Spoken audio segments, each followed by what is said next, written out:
جی السلام علیکم، امید ہے کہ آپ سب لوگ خیریت سے ہوں گے۔ آج کی اس ویڈیو کے اندر تھوڑی سی تفصیلات آپ کے ساتھ شیئر کروں گا سمری کے حوالے سے۔ کیا خان صاحب کی واپسی کا سفر شروع ہو گیا ہے؟ کیا خان صاحب کے لیے اب مشکلات سیاسی طور پہ کم ہونے جا رہی ہیں؟ اس حوالے سے بھی بہت ساری باتیں ہو رہی ہیں، وہ آپ کو بتاؤں گا، اور اس کے علاوہ کچھ مزید تفصیلات ہیں، کوشش ہوگی کہ آج کی اس ویڈیو کے اندر وہ بھی آپ سے شیئر کی جائیں۔ سب سے پہلی چیز جو ہے، سمری کے حوالے سے کہا جا رہا تھا کہ ڈیلے ہو رہا ہے یا ڈیلے نہیں ہو رہا، سمری آ گئی یا سمری نہیں آئی، مختلف اس قسم میں آپ نے سنا ہوگا کہ وہ کافی جو ہے افواہیں گردش کرتی رہیں۔ بعد میں کل ہمیں پتہ چلا کہ جناب سمری پھر آ گئی ہے رات کو۔ اس حوالے سے باقاعدہ ISPR نے اناؤنس بھی کر دیا 12 بجے کے بعد، لیکن 10 بجے کے ایک ٹی وی پروگرام میں ایک صحافی جو ہے انصار عباسی صاحب نے بتایا کہ جناب سمری آ گئی ہے، لیکن 11 بجے کے بعد ٹویٹس آئیں خواجہ آصف صاحب کی، مریم اورنگزیب صاحبہ کی، اس میں یہ کہا گیا کہ جناب سمری ابھی تک نہیں آئی ہے، پرائم منسٹر ہاؤس کو موصول نہیں ہوئی۔ تو غالباً وہ یہ تھا کہ سمری شاید پہلے منسٹری آف ڈیفنس میں گئی تھی اور منسٹری آف ڈیفنس سے پھر PM آفس وغیرہ میں جائے گی، لیکن اوور آل کمیونیکیشن پہ مجھے تھوڑی سی جو ہے وہ ہوا کہ ایک صحافی کو پہلے پتہ چل گیا کہ جناب سمری آ گئی، اس لیے کہ جس طرح آج کل ہر چیز صحافیوں کو پہلے پتہ چل جاتی ہے، اگر ایک صحافی کو سمری کا پتہ چل گیا تو جو وزیر دفاع تھے ان کو بھی تو پتہ چلنا چاہیے تھا جب GHQ سے سمری نکلی۔ تو یہ ایک چیز تھی تو جو میرے ذہن میں آئی، اور یقیناً اور بھی بہت سارے لوگوں کے ذہن میں آئے گی، جس سے لگتا ہے کہ کہیں نہ کہیں کوئی کمیونیکیشن گیپ ہے کہ حکومتی وزراء کو نہیں پتا کہ منسٹری آف ڈیفنس کو بھیج دی گئی ہے، اور اس کے بعد پھر ISPR جو ہے وہ ٹویٹ کرتی ہے۔ اگر ISPR نے ٹویٹ کیا تو اس سے پہلے یقیناً کسی نہ کسی سرکاری سطح پہ وزیر دفاع کو بھی یہ چیز ایک طرح سے کنوے کر دی گئی ہوگی۔ اگر ایک صحافی کو، جو میں دوبارہ کہہ رہا ہوں، انصار عباسی صاحب کو اگر 10 بجے کے پروگرام میں پتا تھا تو وزیر دفاع کو کیوں نہیں پتا تھا؟ تو اس کے اوپر لوگ سوال کر رہے ہیں، پر اینی وے لوگ تو ہر چیز پہ سوال کرتے ہیں۔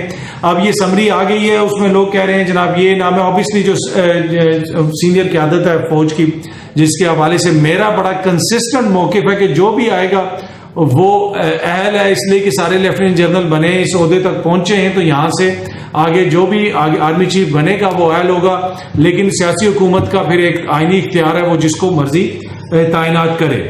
اور اس کے اوپر جو اس وقت کی سیاسی حکومت ہے اس کے اختلافات بھی کہے جا رہے ہیں کہ زرداری صاحب کسی اور کو فیور کرتے ہیں، میاں صاحب کسی اور کو چاہتے ہیں، اور جو شہباز شریف صاحب ہے تو وہ ان کی جو ہے بندہ مرضی ہے، ان کو جو جدھر سے کہتا ہے وہ مان لیتے ہیں، کبھی بڑے بھائی کی بات مانتے ہیں، کبھی کسی دوسرے بڑے کی بات مانتے ہیں، تو وہ بیچ میں پھنسے ہوئے، یہ تاثر ملتا ہے ساری صورتحال کے اندر۔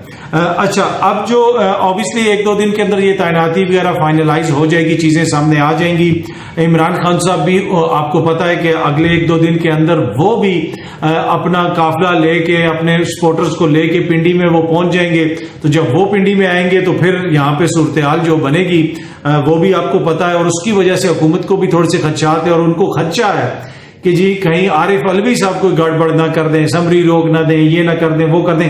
اچھا، میرا ہو سکتا ہے میں رانگ ہوں، میرے ذاتی خیال میں جو آرمی چیف کی سمری جائے گی، مجھے نہیں لگتا کہ عارف علوی صاحب اس کو اگر آئین اور قانون کے مطابق اس میں کوئی چیز ایسی نہ ہوئی تو وہ اس کو روکیں گے یا اس میں رکاوٹ ڈالیں گے، اس لیے کہ اگر وہ رکاوٹ ڈالیں گے، معاملہ عدالتوں میں جائے گا، عدالتوں میں کس کی فتح ہوگی، عدالتوں میں کیا حکومت ہار جائے گی، کیا عدالتوں میں جو ایک آرمی چیف اپوائنٹمنٹ ہو رہے ہیں عدالت کہے گی کہ جناب ان کی اپوائنٹمنٹ نہیں ہوتی، تو یہ کیا یہ سارا انسٹیٹیوشن کو ایک طرح سے جسے آپ کہہ سکتے ہیں ٹیک آن کرنے والی بات نہیں ہو جائے گی کسی کی جانب سے بھی؟ تو مجھے لگتا ہے کہ وہ اتنا آسان، انلیس کہ اس کے پیچھے کوئی اور محرکات ہوں، تو مجھے نہیں لگتا کہ عارف علوی صاحب اس کو اس طرح روکیں گے، اگر کوئی قانونی اور آئینی کوئی بڑا اس کے اندر کوئی ایسی چیز نہ ہوئی کہ جناب یہ تو ان کی ریٹائرمنٹ ہو گئی ہے تو ان کا یہ ہو گیا تو ان کا وہ ہو گیا، اگر کوئی ایسی چیز نہ ہوئی تو اب دیکھتے ہیں کہ یہ کس طرح چیزیں آگے بڑھتی ہیں، لیکن یہ بڑا امپورٹنٹ ہے جو بھی اگلے 1-2 دن کے اندر ہونا ہے۔ اچھا، اب اس سارے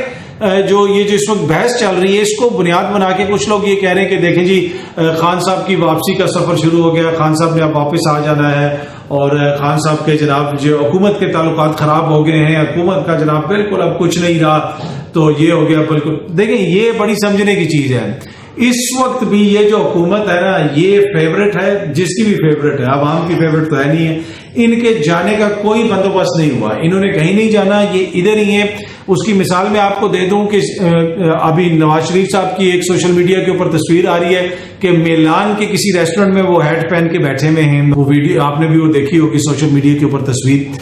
تو جناب ڈپلومیٹک پاسپورٹ ان کو مل گیا. کل ہی نیب کی عدالت نے کہا ہے کہ اسحاق ڈار صاحب کے اوپر جو کیس تھا وہ کیس نیب کی عدالت نے کل ہی واپس بھیج دیا کہ جناب قانون میں جو تبدیلی ہوئی ہے اب آمدن سے زائد اثاثوں کا یہ کیس ایک طرح سے ریڈنڈنٹ ہو گیا ہے. اس جو قانون بدل گیا ہے اب اس میں ہم کچھ کر نہیں سکتے. تو کل اسحاق ڈار صاحب کو ریلیف ملا. میاں صاحب دنیا گھوم پھر رہے ہیں, پہلے وہ باہر نہیں جا سکتے تھے, ان کے پاس پاسپورٹ نہیں تھا, وہ ہو گیا. اپنی مرضی کی جناب یہ تعیناتی بھی کر لیں گے.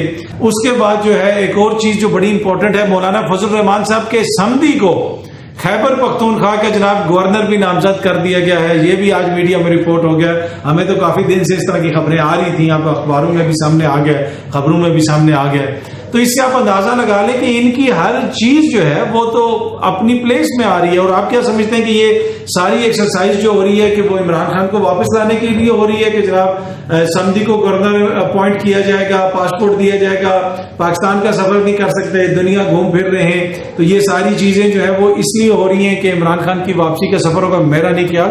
الیکشنز انہوں نے نہیں ماننا, الیکشنز کی تاریخ پہ انہوں نے کبھی بھی ایگری نہیں کرنا اس وقت. اور اس وقت جو ساری چیزیں ہیں وہ حکومت کی منشا کے مطابق ہی ہو رہی ہیں.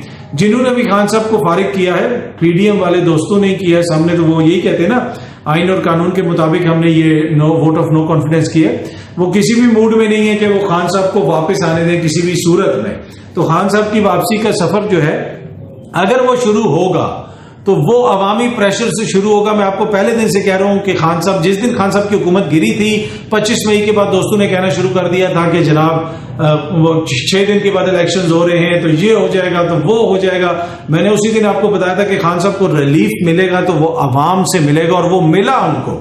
وہ ان کو ضمنی انتخابات جو ہوئے پنجاب میں وہاں پہ بھی ملا, پھر خان صاحب جب خود الیکشن لڑے وہاں پہ بھی ان کو ملا, تو وہاں سے ان کو ملتا رہے گا. باقی جو ہے کچھ اور چیزیں بھی ہیں, کچھ اور خبریں بھی ہیں. لانگ مارچ کے حوالے سے لانگ مارچ نے یہاں پہ آنا ہے اور یہاں پہ وہ کہہ رہے ہیں کہ پنڈی میں کوئی خیمہ بستی وغیرہ بھی بنائیں گے. کیا وہ یہاں پہ رکیں گے یا نہیں رکیں گے, یہ چیزیں جو ہے نا بہت ساری چیزیں جو اس وقت حکومتی وزراء کو بھی کچھ نہیں پتا, کچھ اپوزیشن کو بھی نہیں پتا ہوں گی. لیکن یہ سچویشن ڈیولپ ہوگی جمعے کے بعد سے, تو پھر پتا چلے گا کہ کیا ہوتا ہے. باقی نواز شریف صاحب کو میں نے آپ کو بتایا کہ ان کی ایک تصویر آئی ہے, اس تصویر میں بھی آپ دیکھ سکتے ہیں ان کو کہ انہوں نے جو ہے وہ ہیٹ پہنا ہوا ہے اور کسی ریسٹورنٹ میں غالباً وہ بیٹھے ہوئے ہیں, اور اس کے ادھر ان کے صاحبزادے بھی سامنے بیٹھے ہوئے ہیں, اور ماسک بھی جو ہے نا ایک اور شخصیت بھی ہیٹ پہن کے بیٹھی ہوئی ہے. تو پتہ پرانی کوئی ویسٹرن مووی کا سٹائل مجھے لگتا ہے. اچھا, ماسک انہوں نے پہنا ہوا ہے اور اپنے وہ کان سے لگایا ہوا اور نیچے. اچھا, یہ ایک ایسا معمہ ہے جو I don't know, may be اس کے پیچھے کوئی میڈیکل سائنس ہو. ہم نے جب کورونا کے دنوں میں ماسک پہننے شروع کیے اس لیے کہ اس میں یہ تھا کہ آپ غریب ہوں تو تب بھی آپ کو پہننا پڑتا ہے, ضروری نہیں تھا کہ صرف امیر لوگ پہنے. تو میری طرح سب لوگوں نے پھر پہنے, آپ لوگ جو دیکھ رہے ہیں آپ لوگوں نے بھی پہنے ہوں گے. تو ماسک کا یہ ہے کہ آپ نے ناک بھی کور کرنا اور منہ بھی کور کرنا ہے. تو وہ میرے لیے بڑا سرپرائزنگ ہے کہ میں میاں صاحب کو دیکھتا ہوں وہ ادھر اپنے لندن کے ادھر سے نکلتے ہیں تو ناک پہ نہیں ہوتا, یا تو منہ تک ہوتا ہے یا یہ ٹھوڑی کے نیچے ماسک ہوتا ہے. تو وہ آئی ڈونٹ نو اس میں کیا میڈیکل سائنس ہے, کوئی اس کی سگنیفیکینس نہیں ہے, نہ ہی اس کی کوئی, میں خدا نہ خواستہ کوئی ایسی بات کر رہا ہوں کہ جس سے یہ مقصد ہو کہ ان کی کسی قسم کی تزیق مقصود ہو. ٹو بی آنیسٹ واللہ عالم ایسی کوئی بات نہیں. پر میرے لیے یہ معمہ ہے کہ وہ ماسک اگر آپ نے پہننا ہے تو اب ہمیں تو بتایا گیا تھا غریب لوگوں کو کہ آپ نے پورا ناک تک پہننا ہے. میاں صاحب تھوڑی کے نیچے رکھنا ہے یا ادھر تک رکھتے ہیں, تو وہ اس کا مطلب بیسکلی اس کا پرپز تو ختم ہو جاتا ہے. ناک سے تو آپ کے جراثیم جا رہے ہوتے ہیں. پر anyway یہ میرے ذہن میں ایک چیز آ رہی تھی, پتہ نہیں آپ لوگوں کے ذہن میں آئی یا نہیں آئی, تو میں نے کہا میں آپ لوگوں کے ساتھ شیئر کروں. امید ہے کہ یہ ویڈیو آپ کو پسند آئی ہوگی. بہت جلدی آپ سب دوستوں سے دوبارہ ملاقات ہوگی. اپنا خیال رکھیے گا. بہت بہت شکریہ. Thank you so much.